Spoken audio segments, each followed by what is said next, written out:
পাঠ্য বই, ছুটি, পাবলিক পরীক্ষা এবং মূল্যায়ন পদ্ধতি সবকিছুই বদলে যাচ্ছে, যা আমি একাধিক প্রতিবেদনের মাধ্যমে জানিয়েছি। আজ তুলে ধরছি প্রাথমিক, মাধ্যমিক ও উচ্চ মাধ্যমিক পর্যায়ে কিভাবে পরীক্ষা নেওয়া হবে, কি বই পড়ানো হবে, বই সংখ্যায় বা কতটি হচ্ছে এবং স্কুলে কোনো পরীক্ষা থাকছে কিনা, এই সবগুলো তথ্যই তুলে ধরছি আজকের এই প্রতিবেদনে।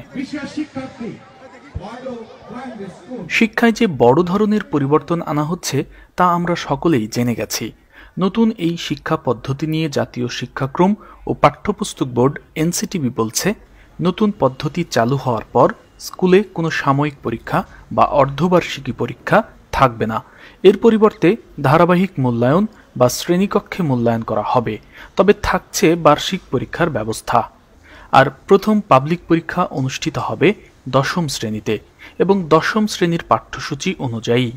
অর্থাৎ নতুন এই পদ্ধতিতে মাধ্যমিক পর্যায়ের শিক্ষার্থীরা ষষ্ঠ থেকে দশম শ্রেণী পর্যন্ত 10টি অভিন্ন বই পড়লেও পাবলিক পরীক্ষা অনুষ্ঠিত হবে শুধুমাত্র দশম শ্রেণীতে এবং এই এসএসসি পরীক্ষা অনুষ্ঠিত হবে দশম শ্রেণীর সিলেবাস অনুযায়ী। যদিও বর্তমানে নবম ও দশম এই দুই শ্রেণীর সিলেবাসের আলোকে এসএসসি পরীক্ষা অনুষ্ঠিত হয়, কিন্তু নতুন পদ্ধতিতে শুধুমাত্র দশম শ্রেণীর সিলেবাসের আলোকে এসএসসি পরীক্ষা অনুষ্ঠিত হবে।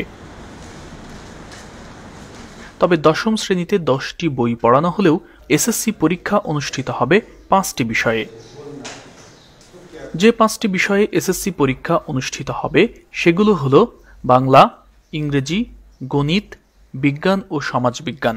আর বাকি যে 5টি বই পড়তে হবে সেগুলো হলো জীবন ও জীবিকা, ডিজিটাল প্রযুক্তি, ভালো থাকা, ধর্মশিক্ষা এবং শিল্প ও সংস্কৃতি। এই 5টি বিষয়ের পরীক্ষা অনুষ্ঠিত হবে স্কুলেই এবং মূল্যায়ন করাও হবে স্কুলে, অর্থাৎ খাতা দেখবেন নিজের শিক্ষকরাই। তবে এই 5টি বিষয়ের নম্বর এসএসসিতে যোগ করা হবে কিনা এ বিষয়ে এখনো সিদ্ধান্ত হয়নি। নতুন পদ্ধতি কার্যকর হলে 5 কার্যদিবসের মধ্যেই এসএসসি পরীক্ষা শেষ হয়ে যাবে। যদিও বর্তমানে এসএসসি পরীক্ষা শেষ করতে অন্তত 32 কার্যদিবস সময় প্রয়োজন হয়। এছাড়া দশম শ্রেণীতে রাখা হচ্ছে না আলাদা কোনো বিভাগ নির্ধারণ হবে একাদশ শ্রেণীতে গিয়ে। আর একাদশ শ্রেণী শেষে একটি পাবলিক পরীক্ষা এবং দ্বাদশ শ্রেণী শেষে আরেকটি পাবলিক পরীক্ষা অনুষ্ঠিত হবে। থাকছে ধারাবাহিক মূল্যায়নের ব্যবস্থাও, তবে এক্ষেত্রে 30% ধারাবাহিক মূল্যায়ন এবং 70% পাবলিক পরীক্ষার মাধ্যমে মূল্যায়ন হবে। তবে একাদশ ও দ্বাদশ শ্রেণী শেষে যে দুটি পাবলিক পরীক্ষা অনুষ্ঠিত হবে সেই দুটি পাবলিক পরীক্ষার রেজাল্টের গড়ের উপরই নির্ধারণ হবে এইচএসসির চূড়ান্ত রেজাল্ট।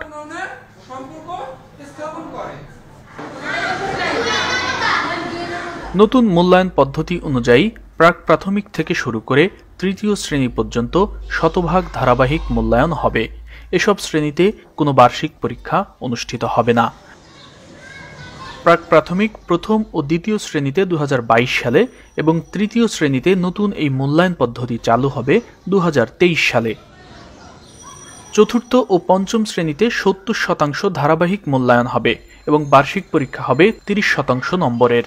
নতুন এই পদ্ধতিতে চতুর্থ শ্রেণীর প্রথম পরীক্ষা অনুষ্ঠিত হবে 2024 সালে এবং পঞ্চম শ্রেণীতে প্রথম পরীক্ষা অনুষ্ঠিত হবে 2025 সালে।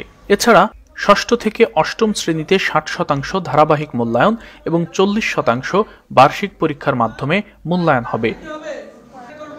ষষ্ঠ ও সপ্তম শ্রেণীতে 2022 এবং অষ্টম শ্রেণীতে 2023 সালে নতুন পদ্ধতিতে পরীক্ষা হবে।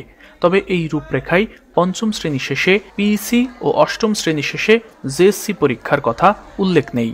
তবে পিইসি ও জেএসসি পরীক্ষা অনুষ্ঠিত হবে কিনা তা নির্ভর করবে সরকারের নির্বাহী আদেশের উপর। তাই পিইসি ও জেএসসি পরীক্ষা বাতিল হচ্ছে তা এখনই বলা যাচ্ছে না। তবে সরকার যদি নির্বাহী আদেশে পিইসি পরীক্ষা নিতে চায় তাহলে 70% ধারাবাহিক মূল্যায়ন এবং 30% পাবলিক পরীক্ষার মাধ্যমে নিতে হবে, তারপরই চূড়ান্ত হবে ফল। এছাড়া বর্তমানে শিক্ষা প্রতিষ্ঠানে সাপ্তাহিক ছুটি একদিন থাকলেও নতুন শিক্ষাক্রম বাস্তবায়ন হলে শিক্ষা প্রতিষ্ঠানের ছুটি থাকবে সপ্তাহে 2 দিন। তবে মহান শহীদ দিবস ও আন্তর্জাতিক মাতৃভাষা দিবস, জাতির পিতা বঙ্গবন্ধু শেখ মুজিবুর রহমানের জন্মদিবস, স্বাধীনতা ও জাতীয় দিবস, জাতীয় শোক দিবস এবং বিজয় দিবসে শিক্ষা প্রতিষ্ঠান খোলা রাখা হবে। ওই দিবসগুলোতে সব শিক্ষার্থীকে শিক্ষা প্রতিষ্ঠানে আসতে হবে, তবে ক্লাস হবে না। বিভিন্ন ধরনের কর্মসূচি থাকবে এবং সেগুলোর ধারাবাহিক মূল্যায়নের অংশ হিসেবে যুক্ত থাকবে। নতুন কারিকুলামে শ্রেণীকক্ষে বই সংখ্যা কমছে। প্রাথমিকের জন্য মোট ৮টি বিষয় নির্ধারণ করা হয়েছে। এগুলো হলো বাংলা, ইংরেজি, গণিত, বিজ্ঞান, সামাজিক বিজ্ঞান, ধর্মশিক্ষা, ভালো থাকা এবং শিল্প ও সংস্কৃতি। এর মধ্যে ভালো থাকা এবং শিল্প সংস্কৃতি বিষয়ে আলাদা বই থাকবে না। এগুলো শিক্ষকরা শেখাবেন এবং যার জন্য শিক্ষকদের বই দেওয়া হবে। আর ষষ্ঠ থেকে দশম শ্রেণী পর্যন্ত সব শিক্ষার্থীকে 10টি অভিন্ন বই পড়ানো হবে। এই বইগুলো হলো বাংলা, ইংরেজি, গণিত, জীবন ও জীবিকা, বিজ্ঞান, সামাজিক বিজ্ঞান, ডিজিটাল প্রযুক্তি, ধর্মশিক্ষা, ভালো থাকা এবং শিল্প ও সংস্কৃতি। পরীক্ষা পদ্ধতির বিষয়ে রূপরেখায় বলা হয়েছে, শিক্ষাক্রমে যোগ্যতাকে জ্ঞান, দক্ষতা, দৃষ্টিভঙ্গি, গুণাবলী ও মূল্যবোধের সমন্বয়ে ব্যাখ্যা করা হয়েছে। এছাড়া প্রাক প্রাথমিক হবে 2 বছরের। 4 বছর বয়সী শিশুরা প্রাক প্রাথমিকে ভর্তি হবে এবং সেখানে 2 বছর পড়াশোনার পর বয়স যখন 7 বছর হবে তখন ওই শিক্ষার্থী ভর্তি হবে প্রথম শ্রেণীতে। পরিমার্জিত এই শিক্ষা পদ্ধতি 2022 সালে শুরু হবে প্রাক প্রাথমিক প্রথম শ্রেণী ও দ্বিতীয় শ্রেণীতে এবং মাধ্যমিকের ষষ্ঠ ও সপ্তম শ্রেণীতে। আর 2023 সালে শুরু হবে অষ্টম শ্রেণীতে এবং 2024 সালে শুরু হবে নবম শ্রেণীতে। আর 2026 সালে শুরু হবে উচ্চ মাধ্যমিক পর্যায়ে। অর্থাৎ পরিমার্জিত এই শিক্ষা পদ্ধতি অনুযায়ী প্রথম এসএসসি পরীক্ষা অনুষ্ঠিত হবে 2026 সালে। আমরা চাইছি যে আমাদের শিক্ষার্থীরা সঠিক জ্ঞান, দক্ষতা এবং সঠিক মানসিকতা, এই তিনটির সুসমন্বয়ে বিশ্ব নাগরিক হিসেবে গড়ে উঠুক। সেই জন্যেই মাননীয় প্রধানমন্ত্রীর নির্দেশনায় আমরা এই কাজটি করছি।